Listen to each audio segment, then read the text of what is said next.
وڵا سپاس بخوا زۆر باش بوو ساڵێکی تر زۆر باش بوو لە چاو خۆشەکان ساڵی زۆرتر بوو یا ناخۆشەکان وڵی خۆشەکان زیاتر بوو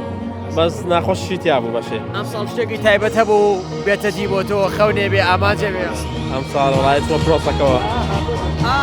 ئەم ساڵ زەواجی کردووە پیرۆزە بێ زۆر سپاس دیارە ئەم ساڵ ساڵێکی تایبەت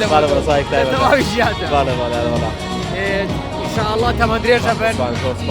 پیر و خەڕەوە بێ گۆبزانم ئەم برادەرە چییە لەگەڵ تا ئەمەش ژن برامە وڵا بڵێ بۆ تۆ ئەم ساڵ چۆن بوو وڵی ساڵێکی خۆش بوو ساڵێک بوو یعنی خوێنمان تەواو کرد و دوای خوێندنەکەمان ئێستا سوپاس بە خوایشی خۆمانەکەی لە بارەکەی خۆمانە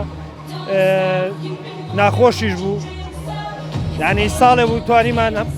دەرسی لێ وەرگرین دەرس بە هەموو شتێ وەرگرین تۆ پێم بڵێ چی بەشەکە وا تاوا کردووە ئەکسەر لە بارەی خۆداییشەکەی ئایتی ئینفۆرمێشن تەکنۆلۆژی بەڵێ سپاس دەکەم ئەی پێم بڵێ هیچ پلانێکە داناو بۆ 2026 کە بیکەی ئەی تەبعەن وەڵا لە پرۆژەماکە ئیشەڵا لەگەڵ چەند برادەرێکە بەتەمای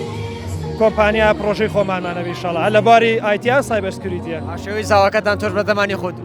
توشکەی دوو زاوای هاوسەرگیری جارێ زووە زووە وەڵا